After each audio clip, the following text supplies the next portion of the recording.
Hello student, chapter number 4। आज हम पढ़ेंगे प्रोजेक्टाइल मोशन। प्रोजेक्टाइल मोशन क्या होता है और इसका जो पथ होता है, जो इसका मार्ग होगा, वो आपके पैराबोलिक होता है। तो व्हाट इज प्रोजेक्टाइल मोशन? यदि आपसे कोई बोलेगा कि भाई प्रोजेक्टाइल मोशन क्या है, इसके लिए डेरिवेशन है।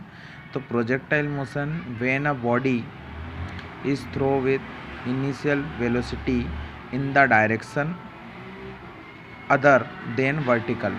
मतलब ऐसी कोई वस्तु यदि हम उसको प्रारंभिक वेग से अदर डायरेक्शन में, वर्टिकल के opposite, then the body travels in a curved path in a vertical plane under acceleration due to gravity and fall on the ground of some other point. मतलब यदि कोई वस्तु है आपके पास, कोई बॉडी है आपके पास, यदि हम उसको वर्टिकल के अपोजिट में यदि उसको फेंकते हैं, मतलब आपको क्या करना है, उसको सीधा थ्रो नहीं करना है और ना ही उसको बिल्कुल,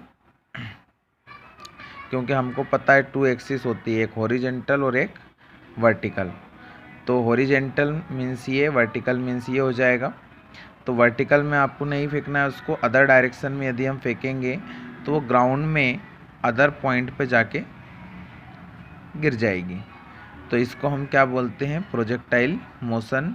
the body throw is called projectile and the path, मतलब जिस पथ को वो कवर करती है, इट कॉल्ड ट्रेजेक्ट्री और विच इज पैराबोलिक होती है। Example, motion of bullet fired by a gun. मतलब यदि हम बंदूक से फायर करेंगे तो जो बुलेट होती है उसका भी जो पथ होता है, जो उसका मार्ग होगा, वो भी पैराबोलिक होगा। फिर आप फुटबॉल किक्ड इन एयर, यदि हम फुटबॉल को किक करें तो उसका जो पथ होगा, मार्ग होगा, वो भी पैराबोलिक होगा। Bomb dropped by an aeroplane etc। तो प्रोजेक्टाइल मोशन में हम क्या कर रहे हैं? प्रोजेक्टाइल मोशन में जो भी आपके पास बॉडी रहेगी या वस्तु रहेगी, उसको हम क्या करेंगे? वर्टिकल से अलग डायरेक्शन में यदि हम उसको थ्रो करेंगे तो वो क्या करेगी, यहाँ से जिस प्रकार का कर्व्ड बनाएगी, वो कर्व्ड वो आपका क्या कहलाता है? पैराबोलिक। अब इस प्रकार के आपके दो प्रकार के प्रोजेक्टाइल मोशन होते हैं। फर्स्ट की बात करें तो हॉरिजेंटल प्रोजेक्टाइल, और आपका दूसरा है ऑब्लिक। तो हम सबसे पहले हॉरिजेंटल की बात करते हैं कि हॉरिजेंटल प्रोजेक्शन क्या होता है। हॉरिजेंटल प्रोजेक्शन की बात करते हैं हम, तो सबसे पहले आपको क्या करना है? हॉरिजेंटल में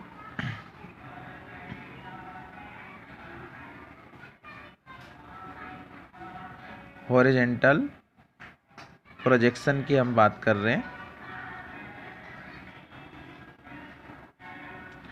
तो हॉरिजेंटल प्रोजेक्शन आपको क्या करना है? एक पॉइंट ओ ले लेना है, ओ पॉइंट, ठीक है।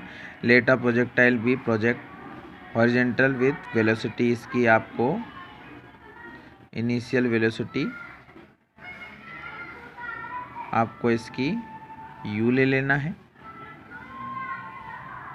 u वेक्टर, और इसको आपको 2 एक्सिस में डिवाइडेड कर देना है।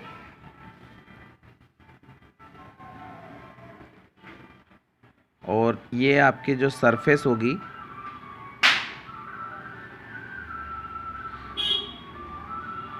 ये सरफेस हो जाएगी।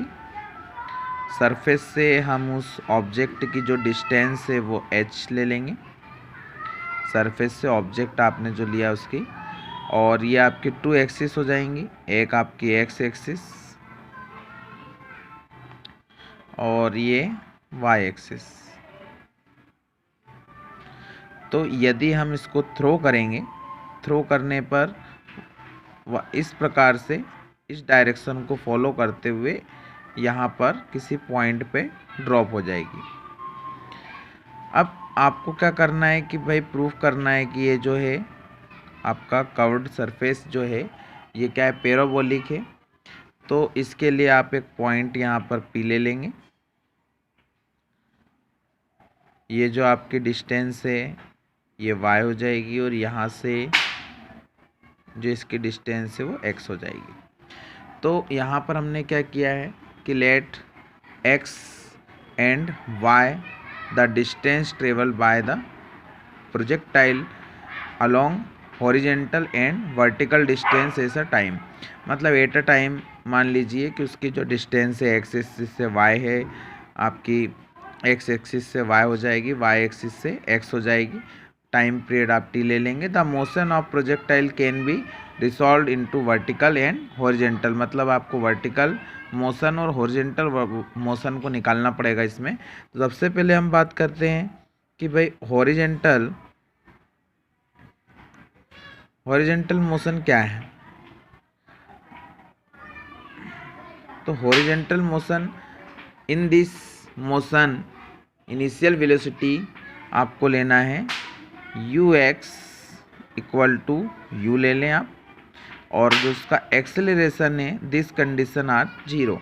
मतलब इस कंडीशन की बात कर रहे हैं, हॉरिजेंटल की बात कर रहे हैं। तो हॉरिजेंटल में जो हमने उसकी u एक्स एक्सिस में इसको हमने लिया u, लेकिन आपको पता है इस डायरेक्शन में एक्सेलरेशन इसका क्या होगा, ज़ीरो। क्यों? क्योंकि वो वर्टिकली इस प्रकार से आ रही है।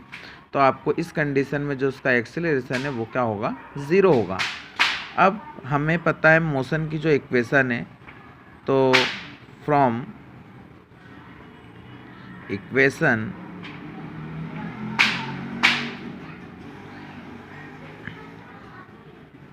x equal to u x t plus half a x t square, ये आपके सेकेंड इक्वेशन है लॉ की, मोशन की। यहाँ पे जो x है ये डिस्प्लेसमेंट है आपका, तो x equal to u x की वैल्यू आज u हो जाएगी, t एज इट इज़ रहेगा, 1/2 x इक्वल टू 0 है।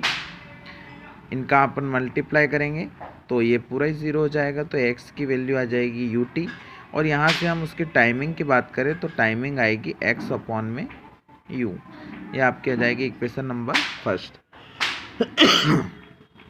सेम अपन बात करें कि भाई वर्टिकल मोशन की बात कर रहे हैं हम, तो वर्टिकल मोशन में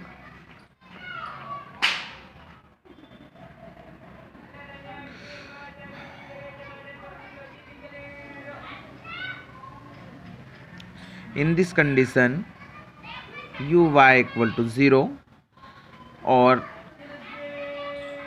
ए वाई इक्वल टू जी, क्योंकि इस कंडीशन में ग्रेविटी जो है वो फॉलो होगी। तो ए वाई इक्वल टू 0 लेना है। सेम आपकी जो इक्वेशन है from equation y equal to u y t plus half a y t square, क्योंकि इसमें डिस्प्लेसमेंट है y, तो y equal to u y की वैल्यू 0 पुटअप करेंगे plus half g t square. अब आपको क्या करना है, इसमें जैसे ही हम मल्टीप्लाई करेंगे 0 से इसमें मल्टीप्लाई करेंगे 0 हो जाएगा, half g t square, putting the value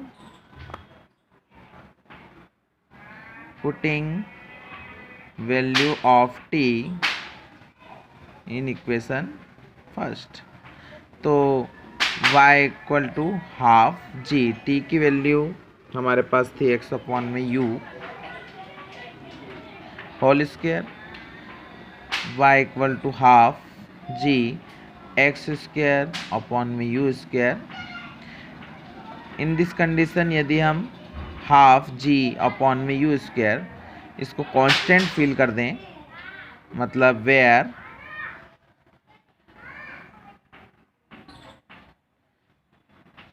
k equal to g upon में 2u का स्क्वायर इज कांस्टेंट। तो इक्वेशन नंबर जो आपकी थर्ड है ये इक्वेशन होती पैराबोला। तो आप बोल सकते हैं कि hence when a body is projected horizontal from certain height above the earth surface it follow parabolic path. आपको यहाँ तक सॉल्व करेंगे तो ये पैराबोलिक की आपकी कंडीशंस होती है, इक्वेशंस होती है, तो यहाँ तक आपका ये प्रूफ हो जाएगा।